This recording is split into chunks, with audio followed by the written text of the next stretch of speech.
नमस्कार दोस्तों, खुफिया दुनिया की बात होती है तो इजराइल की मोसाद, रूस की केजीबी, अमेरिका की सीआईए, भारत की रॉ और पाकिस्तान की आईएसआई के कारनामों की चर्चा सबसे ज्यादा होती है। इनकी चर्चाएं सबसे ज्यादा फैली हुई होती हैं। वहीं ब्रिटेन, फ्रांस और जर्मनी की खुफिया एजेंसियां भी सुर्खियों में बनी होती हैं। लेकिन दोस्तों, आपने शायद ही कभी चीन की खुफिया एजेंसी का नाम सुना होगा, क्योंकि भारत में हाल ही के दौर में इसके चर्चे खूब हुए हैं।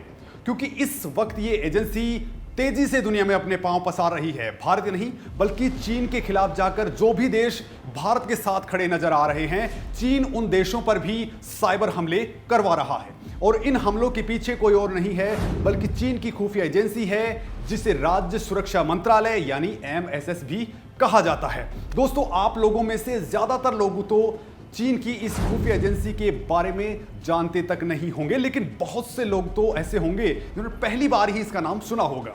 चीन की यही खुफिया एजेंसी भारत पर साइबर अटैक अंजाम देती है।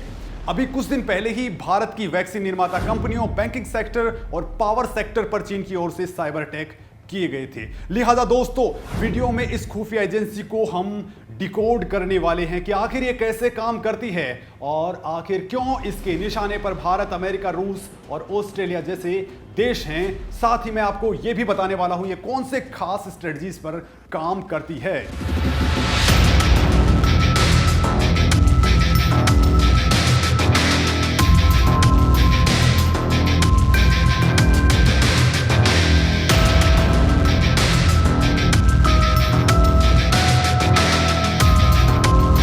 दोस्तों, सदियों से ही विस्तारवादी सोच के साथ आगे बढ़ने वाले चीन ने दुनिया भर में अपने जासूसों की फौज खड़ी कर दी है। जासूसी के लिए चीन एक खास स्ट्रेटजी पर काम करता है, जिसका नाम है 1000 ग्रेन्स ऑफ सैंड स्ट्रेटजी, जो पूरी दुनिया के लिए बड़ा खतरा बन चुकी है। खतरा क्यों बनी है आपको मैं बताने वाला हूं, लेकिन उससे पहले आपको यह बता दें कि चीन ये खतरनाक स्ट्रेटजी क्यों अपना रहा है। तो दोस्तों, फिलहाल भारत के साथ चीन का सीमा विवाद सुर्खियों में है, लेकिन उसके विवाद भारत के अलावा भी 23 देशों के साथ हैं। आप ये जानकर हैरान रह जाएंगे कि चीन के पूरे भूभाग का 43% हिस्सा यानी 43% उसका पूरा जोन है, वो हड़पी हुई जमीन पर है, अतिक्रमण वाली जमीन पर है। चीन का Bharat, east Turkmenistan, Taiwan, Hong Kong, inner Mongolia, Macau, पूर्वी चीन सागर, दक्षिणी चीन सागर और रूस समेत Taiwan, Brunei, Indonesia, Malaysia, Philippines,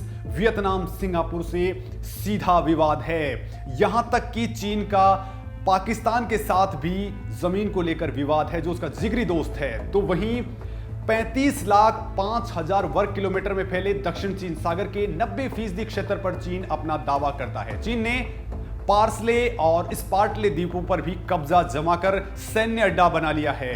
देखा जाए तो दुनिया के करीब 10% देशों से चीन की सीधी दुश्मनी है, जबकि इनडायरेक्टली तरीके से चीन से दुनिया का मनमुटाव देखें तो यह करीब 40% बैठता है। यानी आधी दुनिया तो चीन की दुश्मन है। पूरी दुनिया से बढ़ती दुश्मनी से चीन बाजू के दम पर नहीं निपट सकता है। लिहाजा चीन अपने विरोधी देशों की हर हरकत पर नजर रखने और विरोधियों को कमजोर करने के लिए उसकी जासूसी करता है। चीन जासूसी के जिस तरीके का इस्तेमाल करता है वो बेहद खास है और उसे 1000 ग्रेन्स ऑफ सैंड स्ट्रेटजी नाम दिया गया है। ये क्या भला है आपको बताते हैं। चीन की चालबाजियों पर बारीकी से नजर रखने वाले अमेरिकी एनालिस्ट पॉल मूर इस थ्योरी को ऐसे समझाते हैं कि मान लीजिए समुद्र के किनारे मिट्टी पड़ी है और वहीं जासूसी का टारगेट है, तो इसके लिए कौन सा देश क्या कुछ करेगा। इसको लेकर आम सोच यह है कि अगर रसिया को वहां से कुछ जानकारी कलेक्ट करनी है तो वो अपनी पनडुब्बियां भेजेगा, उसमें से कुछ लोग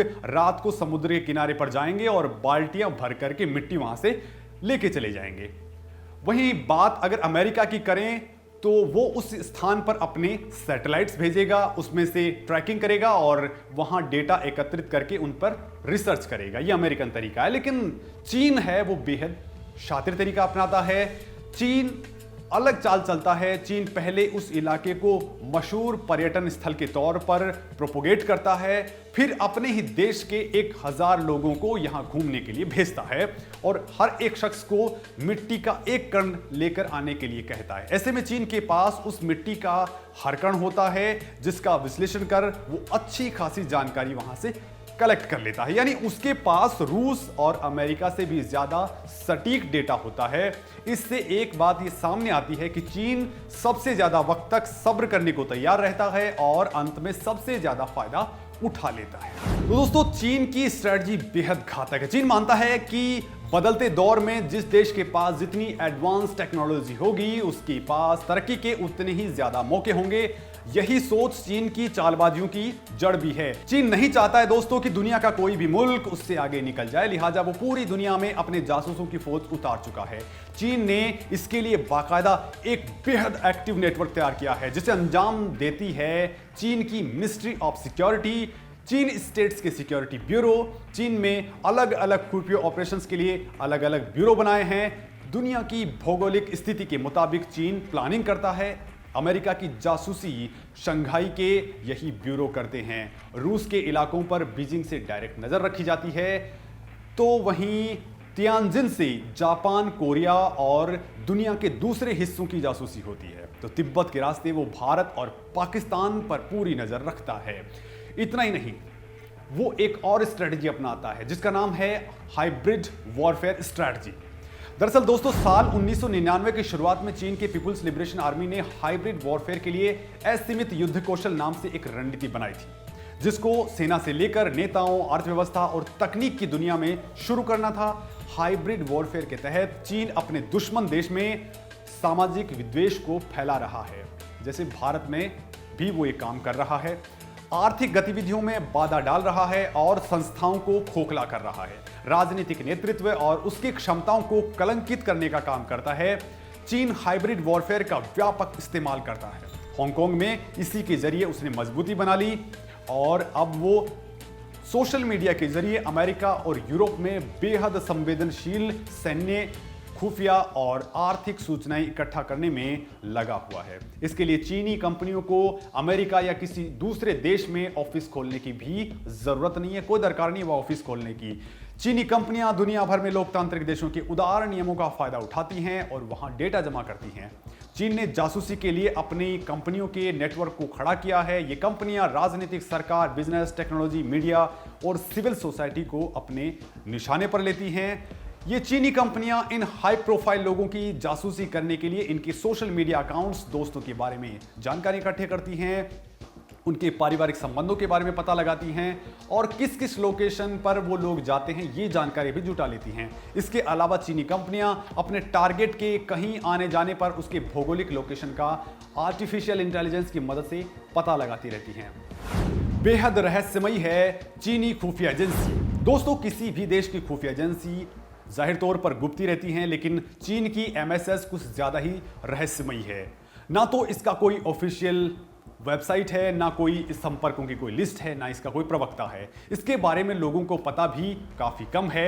MSS चीन की मुख्य नागरिक खुफिया जासूसी एजेंसी है। पिछले 2 दशकों में अंतर्राष्ट्रीय स्तर पर चीन की खुफिया एजेंसी तेजी से उभरी है। इसकी खासियत यह है कि जितनी बारीकी से ये अपने देश के नागरिकों की हर गतिविधि का रिकॉर्ड रखती है, उतना ही मजबूत तंत्र इसका विदेशों में भी है। चीन की खुफिया एजेंसी के स्लीपर सेल दुनिया के कोने कोने में फैले हुए हैं। कोरोना काल में अमेरिका में रह रहे एक चीनी वैज्ञानिक कोरोना फैलने की वजह की जांच कर रहे थे, लेकिन इससे पहले वो कोई खुलासा करते उनकी अचानक हत्या हो गई। माना जा रहा था कि इसके पीछे चीन की खुफिया एजेंसी ही थी। वैसे फिलहाल के दौर में चीन के जासूसों से जुड़े मामले सामने आए हैं, उनकी लिस्ट काफी लंबी है। हाल ही में पता चला है कि चीन दूसरे देशों में जाने वाले विगर मुसलमानों को उस देश की जासूसी करने को कहते हैं। बात नहीं मानने पर संबंधित शख्स के रिश्तेदारों को टॉर्चर करने की धमकी दी जाती है। अफगानिस्तान के काबुल में पकड़े गए उनके कुछ जासूसों का आतंकी संगठन हक्कानी नेटवर्क के साथ कनेक्शन भी पाया गया था। ऐसा कहा गया कि इस काम में पाकिस्तान की खुफिया एजेंसी ISI उसकी मदद कर रही थी। भारत की राजधानी दिल्ली में भी बीते सितंबर महीने में 3 लोगों को चीन की जासूसी करने के आरोप में गिरफ्तार किया गया था। इसमें से एक भारतीय पत्रकार भी शामिल था, एक चीनी महिला थी और एक नेपाली नागरिक शामिल था।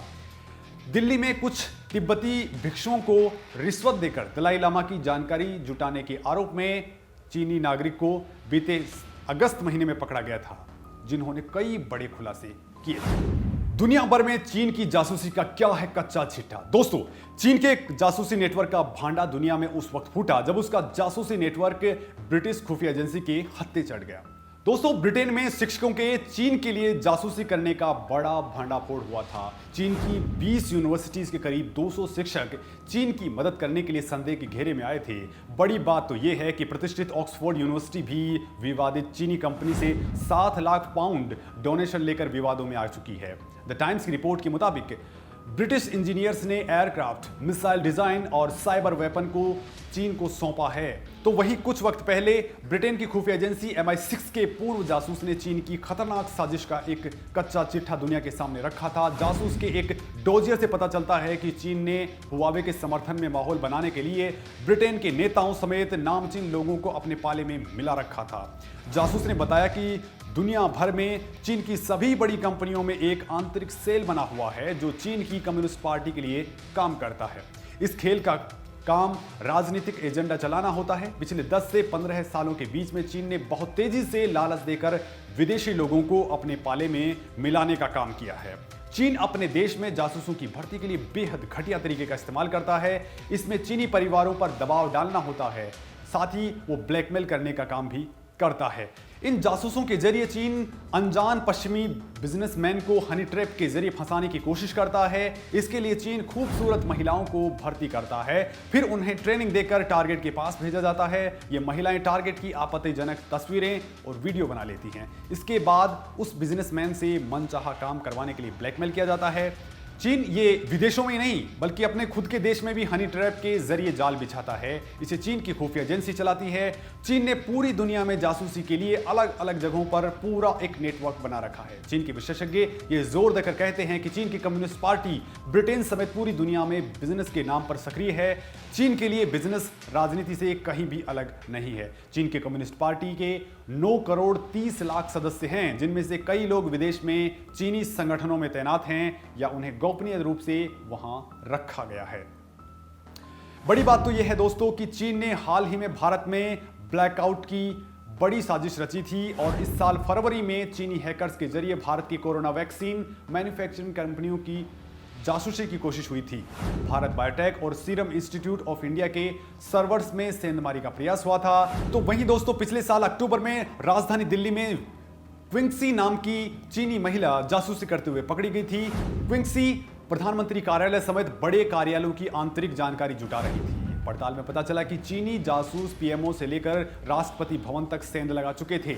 चीन ने रक्षा मंत्रालय में भी अपने खतरनाक जासूसों का पूरा नेटवर्क फैला दिया था। वैसे दोस्तों, हाल फिलहाल के दौर में चीन ने अपने तरीकों को काफी फैला दिया है। कुछ वक्त पहले चीन के जासूस स्टूडेंट बनकर अमेरिका की जासूसी कर रहे थे। अमेरिकी यूनिवर्सिटीज का रिसर्च स्कॉलर बनकर उनसे व्यापार से जुड़ी खुफिया जानकारियां जुटाई गई थी।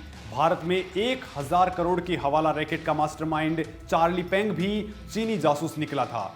पता चला कि चीन भारत में दलाई लामा को अपने रास्ते से हटाने में लगा है। जासूसी के मामले में चीन रूस को भी नहीं बख्शता है। रूस में चीनी जासूस पकड़ा गया था। यह जासूस S-300 मिसाइल प्रतिरोधी प्रणाली के दस्तावेज चुराने की कोशिश कर रहा था। ऑस्ट्रेलियाई संसद के कंप्यूटर्स की हैकिंग में चीन का हाथ सामने आया था। ऑस्ट्रेलियाई मीडिया ने भी यह खबर छापी थी। वहां के नेताओं के डॉक्यूमेंट्स और ईमेल की साल भर तक जासूसी की गई थी। इतना ही नहीं, तकनीक के जरिए दुनिया भर में घुसपैठ करके चीन जगह जगह अपने स्लीपिंग मॉड्यूल्स का जाल बिछा चुका है। इस जाल में हर देश उलझा हुआ है। भारत में 10,000 लोगों की डिजिटल निगरानी के भी आरोप चीन की सिन्हुआ नाम की तकनीकी फर्म पर पिछले साल दिसंबर में लगे थे। इंडियन एक्सप्रेस ने सिन्हुआ का सीधा कनेक्शन चीन की सरकार और वहां की कम्युनिस्ट पार्टी से होना बताया था। आरोप तो ये भी थे कि चीन दुनिया भर को जो इलेक्ट्रॉनिक उपकरण सप्लाई करता है, उनके पार्ट्स में भी ऐसे सॉफ्टवेयर्स या हार्डवेयर्स होते हैं जो चीन के एक इशारे पर जासूसी शुरू कर देते हैं, वो भी बिना किसी की भनक लगे हुए। भारत ने लद्दाख के गलवान संघर्ष के बाद चीनी ऐप्स को भारत में बैन करने का कदम यूं ही नहीं उठाया था। इसके पीछे भी चीन की जासूसी वाली रणनीति को फेल करने की मंशा ही थी। दोस्तों, भारत ने चीन के अब तक 224 ऐप्स को बैन किया है। इसके जरिए चीन दुनिया भर में लोगों की जासूसी किया करता था। इन ऐप्स के बिजनेस से अरबों डॉलर की कमाई करके उसे भी दुनिया भर में फैले अपने जासूसी नेटवर्क को और मजबूत करने में लगाया हुआ था। चीन तकनीक के बल पर दूसरे देशों का डाटा तो चुराता था, लेकिन अपने यहां तकनीक को पूरी तरह सुरक्षित करने के लिए भी हर मुमकिन कोशिश करता है। वो दूसरे देशों के कंप्यूटर नेटवर्क्स की हैकिंग करता है, साथ ही ऐसे ऐप्स और वेबसाइट्स को वो बैन कर देता है जिससे उसका डेटा बाहर जाने का खतरा होता है। इसके साथ ही वो उन कंपनियों पर पैसा लगाता है जिससे उसे इस तरह का डेटा मिलने में आसानी मिलती है।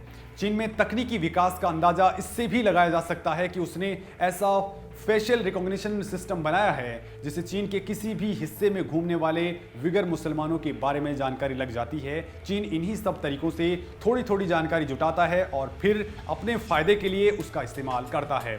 अब भी दुनिया भर में चीन के कितने जासूस छिपे बैठे हैं, इनकी जानकारी सामने नहीं आई है। ये जासूस अपने नाम और अपनी पहचान बदलकर अन्य देशों की जानकारियां चीन तक पहुंचाते हैं। चीन दुनिया भर में किस कदर अपना जाल बुन चुका है, इसका बड़ा एग्जाम्पल ऑस्ट्रेलिया में मिल चुका है, जहां चीन ने ऑस्ट्रेलियाई संसद के लिए अपने एक एजेंट को चुनाव में खड़ा करने का प्रयास कर दिया था। मतलब चीन बहुत गहराई में उतर चुका है। अब अगर आप लोग सोचते हैं कि दुनिया भर में जासूसी वाला काम केवल मोसाद, रॉ, आईएसआई या सीआईए कर सकते हैं, तो आप गलत हैं, क्योंकि चीन की खुफिया एजेंसी काफी शातिर है।